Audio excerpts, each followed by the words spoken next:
네, 신지우입니다. 여기는 미국의 뉴욕이에요. 세계의 수도라는 별명이 있어요. 전 세계 경제나 문화, 패션, 예술의 중심지고 일단 화려하죠. 우리나라에선 성공하고 싶으면 서울로 가라는 말이 있는데 외국에선 뉴욕으로 가야 한다는 말이 있습니다. 이름만 들어도 뭔가 간지가 좀 나요. 안 가봤지만 괜히 있어 보이고 어딘가가 뉴욕에 살면 또 대단한 사람처럼 느껴지기도 하는데 도시 이미지를 잘 만든 거겠죠, 그만큼. 그런데 이 1970년대까지만 해도 뉴욕의 분위기는 많이 달랐습니다.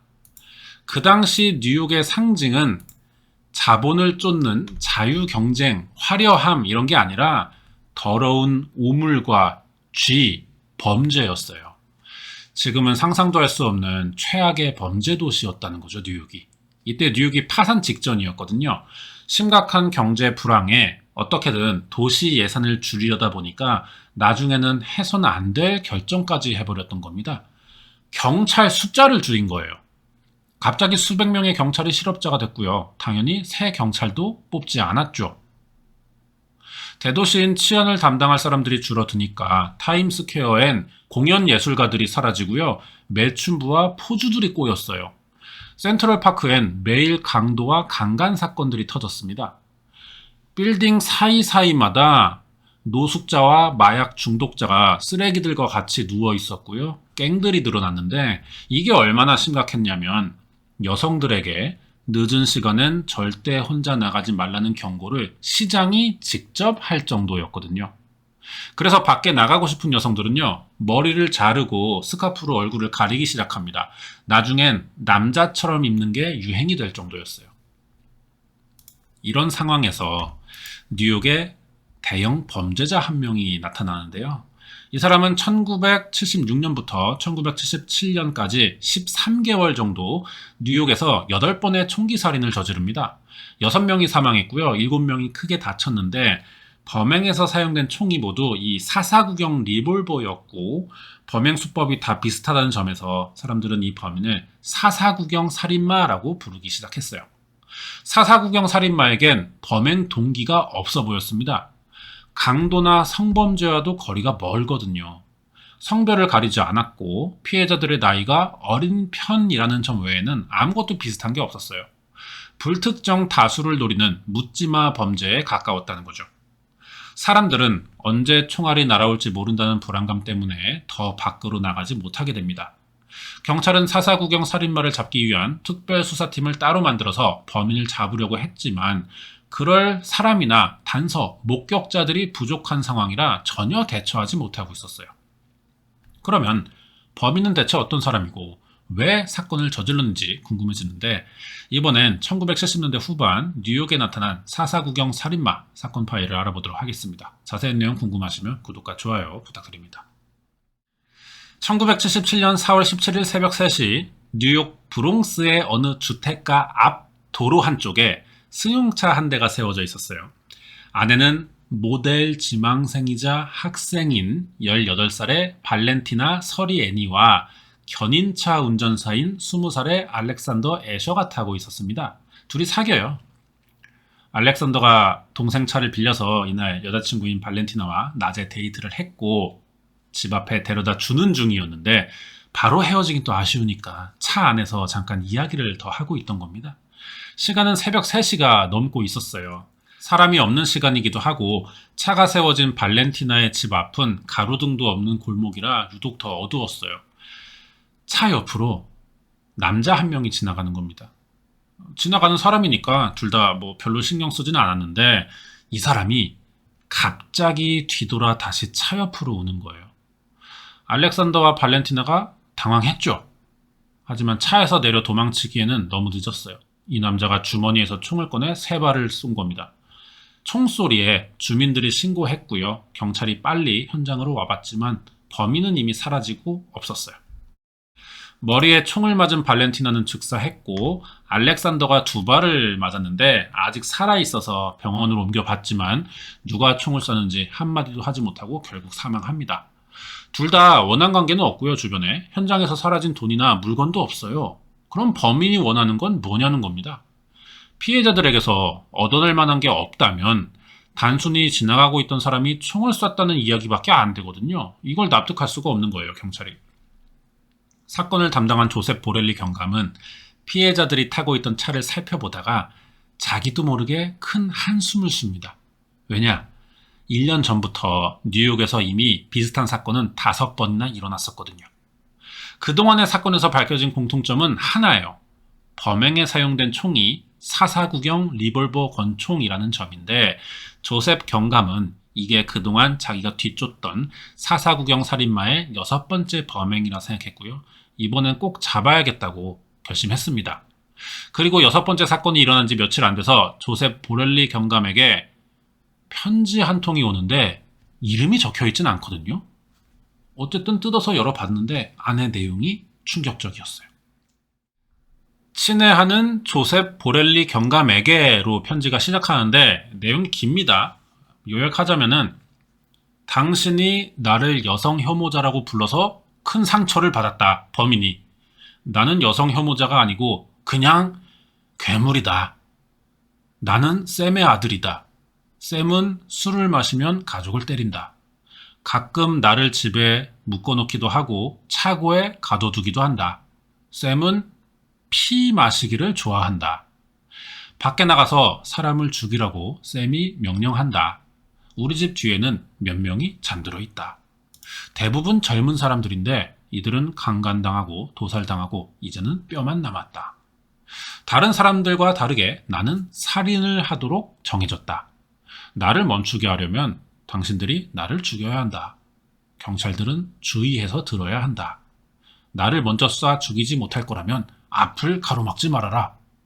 아빠 샘은 너무 늙었고 새 피가 필요하다.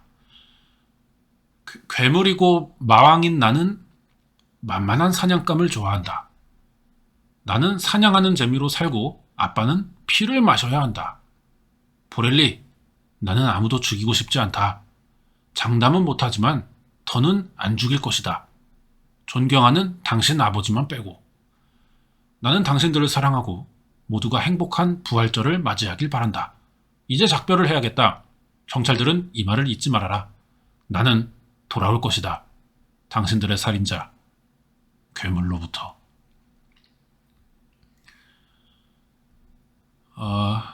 중2병 걸린 범인의 편지라고 봐야겠죠. 특이한 건 자기를 샘의 아들이라고 여러 번 말하면서 스스로 악마화시킨다는 거예요. 직접 수사팀에 이런 편지를 보냈다는 건 뭐 범인이든 아니든 정상적인 심리 상태라고는 볼 수 없습니다. 보통 이렇게 경찰이나 매체에 공개적으로 편지를 쓰는 범인들은요, 자기가 그럴 수밖에 없다는 이유를 억지로 만들어서 정당화하고요, 어쩔 수 없었다는 식의 이야기를 하거든요. 이런 관점으로 다시 편지를 보면 눈에 띄는 부분이 있어요.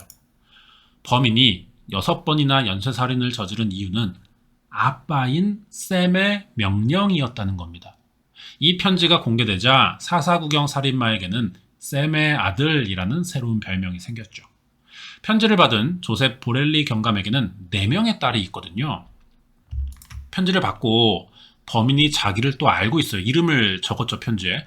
가족을 노릴지도 모른다는 생각이 들었거든요. 잠깐 그래서 수사팀에 빠질 생각도 해봤지만 아무래도 범인을 잡는 게 가족도 안전해지는 일이라고 생각하면서 다시 한번 수사에 들어갑니다. 샘의 아들이라는 이 범인은요, 자기 이야기를 사람들에게 좀 알리고 싶은 것 같아요. 이번엔 뉴욕 데일리 신문사의 기자에게도 편지를 보냅니다. 내용은 뭐 이 조셉 보렐리 경감에게 보낸 것과 비슷하고요. 마지막에 이 그림을 넣었어요. 항상 이 그림을 넣습니다. 뭐 이것도 연쇄살인마의 특징 중 하나예요. 참 뭐에 쓰려고 자신만의 이런 문양을 만들어요. 좀 자기 상징으로 삼는다는 거죠. 요새는 이런 살인범 거의 없고요. 한 90년도까지 좀 많았던 것 같아요. 편지에는 뭐 죽음의 공작, 악마왕 고리버들, 샘의 창조물 같이 알 수 없는 이상한 단어들이 많았고, 누군가를 계속 살해하겠다는 경고와 경찰에게 뭐 행운을 빈다 하면서 또 까불기도 했습니다. 뉴욕 데일리 신문사는 이 편지를 바로 일면에 실어버렸고요. 이날 뉴욕 데일리는 111만 6천 부 이상을 판매합니다. 신문을 많이 팔기도 했지만 사건을 알리니까 범인의 움직임을 제한하는 효과도 있긴 하겠죠. 하지만 예고대로 샘의 아들은 또 사건을 저질렀어요. 데이트 중인 남녀를 상대로 2번을 더 저지른 겁니다. 1976년 7월부터 1977년 7월 31일까지 13개월 동안 8번의 연쇄 총기 살인 사건을 저질렀는데, 사건이 쌓이다 보니까 단서가 없었지만 그동안 공통점이 점점 늘어나기 시작했거든요. 대부분 차에서 공격당했고, 일부는 낯선 남자가 길을 물어보다가 갑자기 총을 쐈다는 겁니다. 8번 다 뉴욕에서 일어났는데 이 중 6명이 사망했고요. 7명이 크게 다쳤어요. 살아남은 피해자들이 있으니까 이 사람들 진술로 범인의 몽타주가 만들어졌거든요. 어두운 곱슬머리에 긴 얼굴형을 가진 젊은 남자였다고 합니다. 하지만 피해자들이 범인을 만난 시간은 늦은 저녁이나 새벽이었다는 거예요. 얼굴은 보긴 했지만 어두워서 정확하지 않을 가능성도 좀 있다고 봐야 될 겁니다. 현장 주변에 사는 사람들도 마찬가지였는데, 치안이 불안할 때라 다들 어두워지면 밖에 잘 나가지 않았고요. 노숙자나 마약 중독자, 갱스터들이 하도 많아서 누구를 수상하다고 말하는 자체가 너무 애매했거든요. 경찰은 사람들에게 사건이 일어난 날 무슨 일이 있었는지 기억나는 대로 아무거나 말해달라면서 정보를 얻는 수밖에 없었어요. 그랬더니 신기하게 공통점이 보이는 겁니다. 수상한 사람은 모르겠지만 다들 현장 근처에서 노란색 자동차 한 대를 봤었다는 거예요. 그러는 사이 또 뉴욕에서 콜롬비아 대학에 다니는 학생이 집에 가던 중 총에 맞아 사망하는 사건이 벌어지는데요. 이번에도 사사구경 리볼버였습니다. 이미 같은 총이 사용된 사건이 4번이나 벌어졌었지만 이걸 4개의 별도 사건으로 조사 중이었거든요. 하지만 5번째 콜롬비아 대학생 사망 사건으로 경찰은 이게 모두 사사구경 권총을 사용하는 한 사람의 연쇄살인이라고 확신하게 됐어요.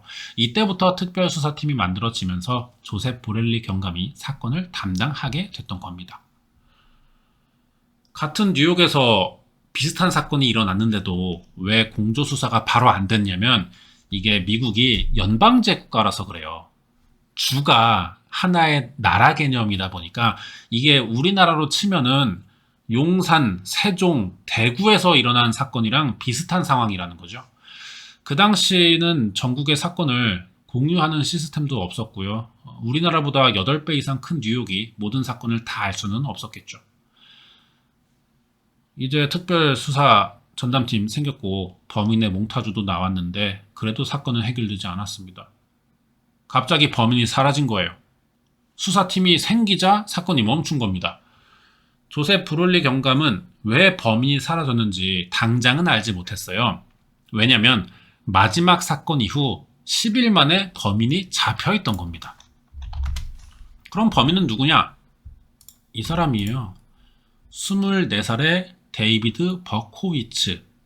샘의 아들이라는 데이비드 버코위츠는 어떻게 체포됐던 걸까요? 그리고 대체 그 아빠라는 샘은 또 누구인지 이제 알아보도록 하겠습니다. 샘의 아들이라는 사사구경 살인마의 진짜 이름은 리처드 데이비드 팔콘이었어요. 성장 배경부터 알아보자면 엄마가 가난한 유대인 가정에서 태어났었고요. 웨이트리스였다고 합니다. 이탈리안계 미국인과 결혼했는데 4년 만에 남편이 다른 여자를 만나자 따로 살기 시작하면서 엄마도 다른 남자를 만났거든요. 그런데 이 사람이 유부남이에요. 3년 만에 아이까지 낳았지만 이 유부남이었던 새 남편이 아이를 원치 않으면서 헤어지게 됐거든요. 이렇게 1953년 6월 1일 태어난 아이가 사사구경 살인마가 되는 리처드 데이비드 팔콘이었던 거죠. 심지어 엄마도 자식을 버려요. 그래서 뉴욕에 철물점을 하는 부부에게 입양됐거든요. 아이가 없던 부부라 친자식처럼 기르겠다면서 이름도 순서를 바꿔요. 데이비드 리처드 버코위츠로 개명해서 키웠습니다. 정상적인 부모였고 아이를 잘 키웠어요. 그런데 데이비드에게 문제가 있던 겁니다. 보통의 아이들보다 지능이 높긴 했어요. 그래서인지 뭘 하든지 금방 실증을 냈고 대신 절도나 방화에 관심을 보이는 겁니다. 주변 사람들은 데이비드가 까다롭고 건방진 아이처럼 보였어요. 자기 자식들과도 어울리지 못하게 했죠. 양 부모가 정신과도 데려가 봤지만 별 효과는 없었습니다. 여기서 범죄 성향이 더 강해지게 되는데 계기가 14살에 양엄마가 암으로 사망하면서부터거든요. 이게 연쇄살인범들의 전형적인 진화 순서예요. 금붕어 어항에 암모니아를 넣었었고 인꼬에게 독극물을 먹여 죽이기도 합니다. 곤충은 불에 태웠고요. 1971년에 성인이 된 데이비드 버코이츠는 육군에 입대했어요. 한국에서도 근무한 적이 있었거든요. 그런데 우리나라 와서 성매매 하다가 성병에 걸려가지고 제대를 해요. 그래서 미국에 돌아갔고 이때 자기가 입양됐었다는 사실과 출생의 비밀을 알게 됩니다. 친부모를 만나봐야겠다는 생각에 엄마는 찾았어요. 그런데 아빠는 자기를 만나려고 하지 않았다는 거죠. 이런 거 보면은 이 사람이 이때 23살이었는데 성인이긴 하지만 아직 사회나 인간관계 경험이 많지는 않을 나이예요. 이럴 때 가족이나 출생 문제로 정서적인 문제가 좀 생길 수도 있을 것 같죠. 강제 전역하고 미국에 돌아온 지 2년 만인 25살 때 데이비드는 운송회사에 택시기사로 일했었고 우체국에서 편지 분류도 한 적이 있는데 이걸 오래 하진 못합니다. 한 가지 일을 오래 하지 못한다는 점도 연쇄살인범들의 유형 중 하나예요. 일하긴 싫고 막연한 공경 욕구는 항상 있었어요. 결국 범죄를 저지르기 시작하는데 8건의 사사구경 총기 사건 외에도 수십 건의 절도와 폭력 혐의가 있었고요. 2,000건 이상의 방화를 저지른 사람이 됩니다. 알고 보니까 그동안 뉴욕에서 벌어진 원인을 알 수 없는 방화 사건의 대부분들이 데이비드 혼자 한 일이었던 거예요. 체포되고 자백했던 첫 번째 사건은 1975년 12월 24일 쇼핑센터에서 산 사냥용 칼로 지나가는 여성을 공격한 살인미수였는데요. 칼은 생각보다 범행이 성공하기 어렵다는 생각이 들었어요, 이때. 그래서 흉기를 바꾸기로 합니다. 4개월 뒤인 1976년 4월 군대에서 사귄 친구를 찾아가요. 이렇게 권총을 구했고 이게 범행 도구인 사사구경 리볼버였던 거죠. 이때부터 8건의 총기 살인이 시작되는데요. 6번째 피해자인 알렉산더 애셔와 발렌티나 수리에나를 쏘고 자기가 샘의 아들이라면서 경찰에 편지를 보냈던 겁니다. 데이비드는 현장에 단서를 남기지 않았어요. 그럴 수밖에 없는 게 이 사람은 누군가를 노리고 접근하는 게 아니죠. 지나가다 우연히 보이는 사람 쏘고 사라지기 때문에 범행 시간이 짧아요. 훔쳐가는 물건도 없고 신체 접촉도 없었기 때문에 단서가 남을 만한 행동이 없는 수법이었습니다. 총기 소지가 불법인 나라면 모든 총은 관리되니까 탄환 모양이나 강선 자국으로 추적이 돼요. 총기 번호도 있고 하지만 미국은 개인 소지가 되기 때문에 누가 총을 가지고 다니는지 다 알 수가 없다는 거죠. 범행 장소도 뉴욕이긴 하지만 범위가 너무 넓어서 지역 경찰끼리 정보 교환을 하지도 못했고요. 범인에게 유리한 점이 많았는데 그럼 어떻게 데이비드를 잡을 수 있었느냐? 사건 13개월 만인 1977년 4월 10일입니다. 데이비드는 이웃집에 사는 샘 커리라는 사람에게 익명으로 편지를 보내요. 이유는 이 샘이라는 사람이 키우는 검은색 리트리버가 너무 시끄럽게 짖어서 보낸 거죠. 잠을 잘 수 없다고. 그런데 옆집이 시끄러우면 사실 찾아가는 게 보통이거든요. 편지를 써서 우편함에 넣고 있다는 건 그만큼 이 사람의 사회성이 떨어진다고 봐야 될 것 같아요. 그런데다가 대부분 샘을 욕하고 협박하는 내용이었습니다. 위협을 느낀 샘이 경찰서를 찾아갔어요. 하지만 경찰은 이걸 심각하게 받아들이지 않고 돌려보냈거든요. 이렇게 2주가 지났는데 샘이 외출했다가 돌아와 보니까 개가 총에 맞아 죽어 있는 거죠.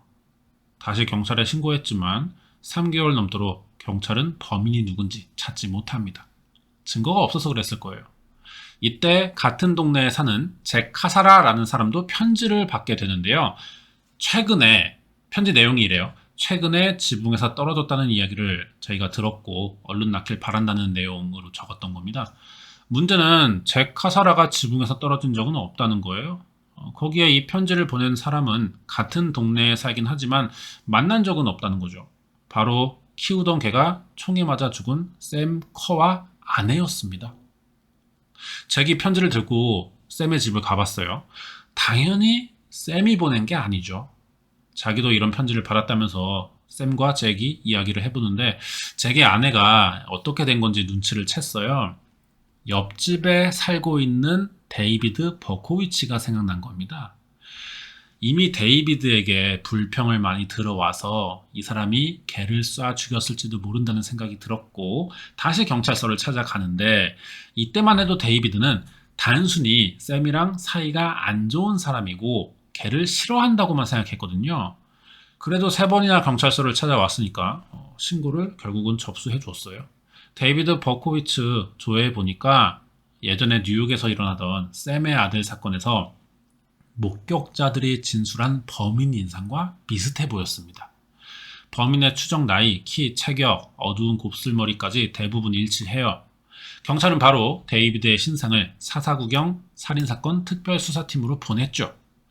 특별수사팀에서도 샘의 아들이 사건을 저지르던 날 밤 주변에서 주차 위반 단속이 있었다는 걸 알았어요. 범행 시간대에 주차 위반한 차가 있는지를 알아봤는데 마침 현장 근처에서 데이비드가 주차 위반을 한 적이 있던 거죠.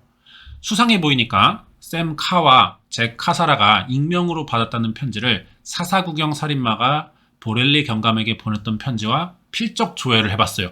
똑같은 겁니다. 걔를 죽인 사람이 범인이라는 거죠. 경찰은 데이비드 버코위츠를 유력 용의자로 보고 아파트를 찾아갔어요. 집이 비어 있었는데 안을 뒤져보니까 뭔가를 자세히 엄청나게 기록해 놓은 노트와 뉴욕 지도, 다른 경찰에게 보내 협박 편지가 있었습니다.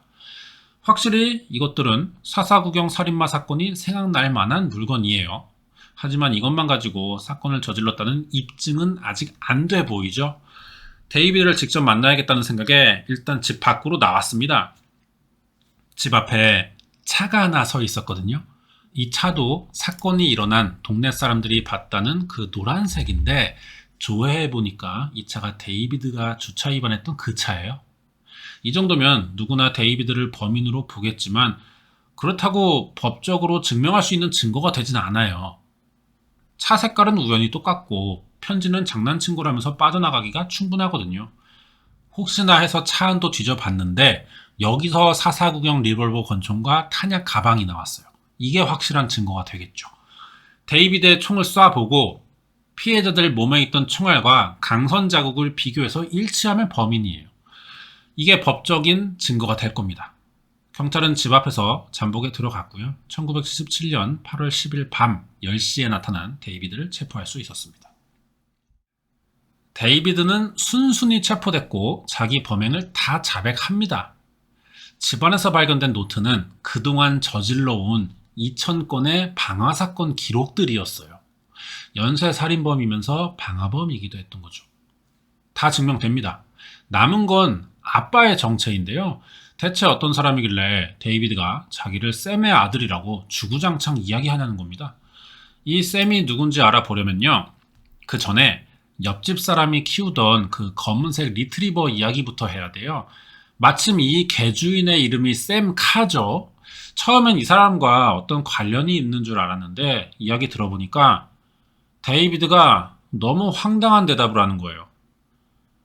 옆집 개가 고대 악마의 빙이 됐었다는 겁니다.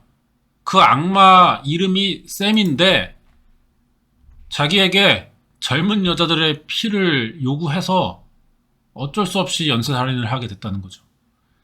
하지만 몇 번 저지르다가 살인을 멈추고 싶었기 때문에 샘 카의 집을 찾아가서 그 개를 쐈대요.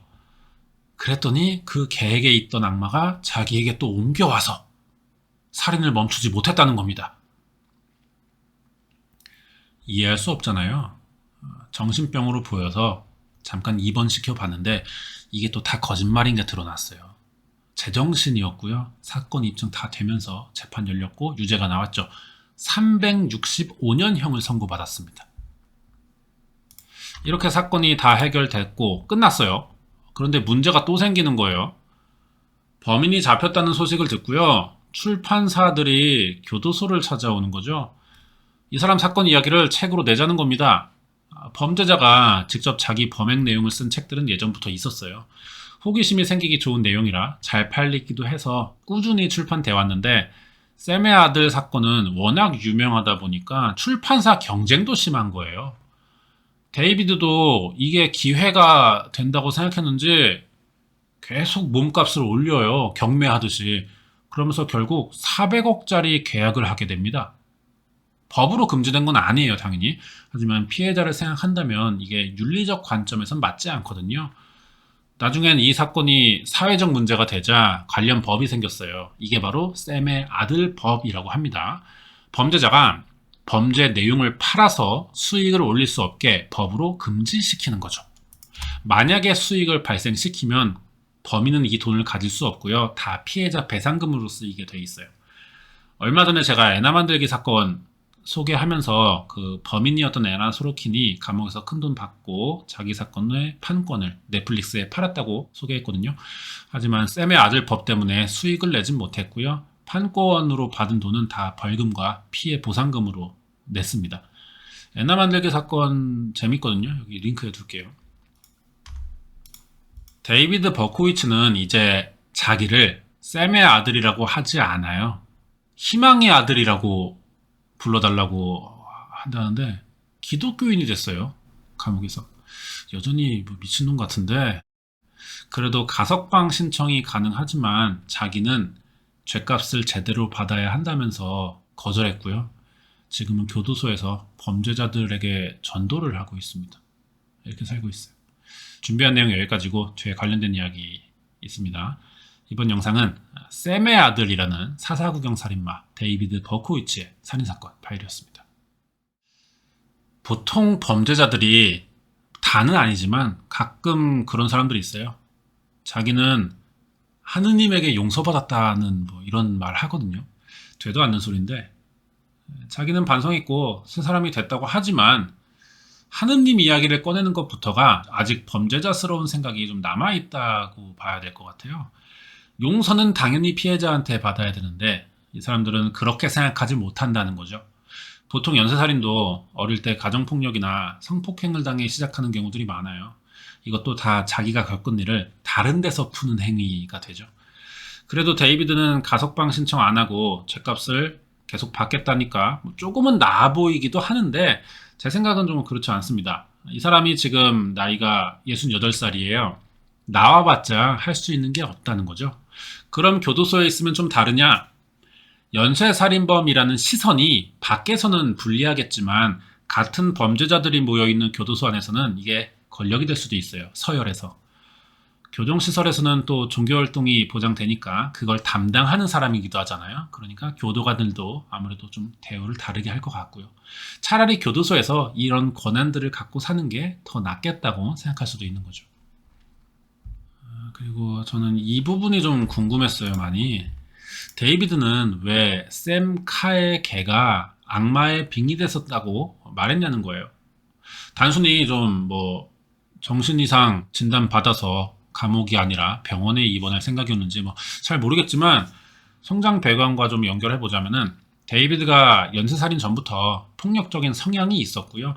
습관처럼 방화를 저질러 온 사람이에요. 군에서 제대하고 자기가 친부모에게 벌어졌다는 사실까지 알게 되면서 충격을 크게 받다 보니까 피해의식이 좀 생길 수 있고요. 사회적으로 고립되면서 굉장히 예민한 사람으로 변했을 가능성이 있어요. 작은 일에도 남들보다 쉽게 스트레스를 받다 보니 이웃집 개가 짖는 소리를 유독 참기 힘들었겠죠. 주변 사람들 말로는 이 개가 밤에 많이 짖은 건 또 사실이었다 그래요. 데이비드는 제대로 자기 힘들었고 제정신을 유지하기 힘들어지면서 결국엔 악마의 빙의된 개가 자기에게 말을 건다고 믿는 이런 창난 증상이 좀 오지 않았을까 이런 생각도 들어요. 이게 연쇄살인을 시작한 이유인 것 같습니다. 그리고 이 사건도 넷플릭스에 있는데요. 이름이 샘의 아들들이라는 다큐멘터리예요. 제목이 지금 한 명을 말하고 있지 않죠. 왜 이렇냐면 데이비드의 사건은 단독 범행이 아니라 악마 숭배 집단의 계획 범죄라고 믿는 사람들이 있다는 겁니다. 가장 대표적인 사람이 모리 테리라는 저널리스트예요. 모리는 악마 숭배 집단이 실제로 존재하며 데이비드 버코이츠를 도운 공범들이 있고 또 찰스 맨슨 사건도 같은 악마 숭배 집단이 저질렀다고 주장을 해요. 이 주장으로 만들어진 게 샘의 아들들이라는 거죠. 데이비드 버코이츠 사건 더 알고 싶으시면 한번 보는 게 좋을 것 같아요. 이 사람 말을 믿자는 게 아니라 새로운 관점으로도 한번 보자는 겁니다. 여기까지예요.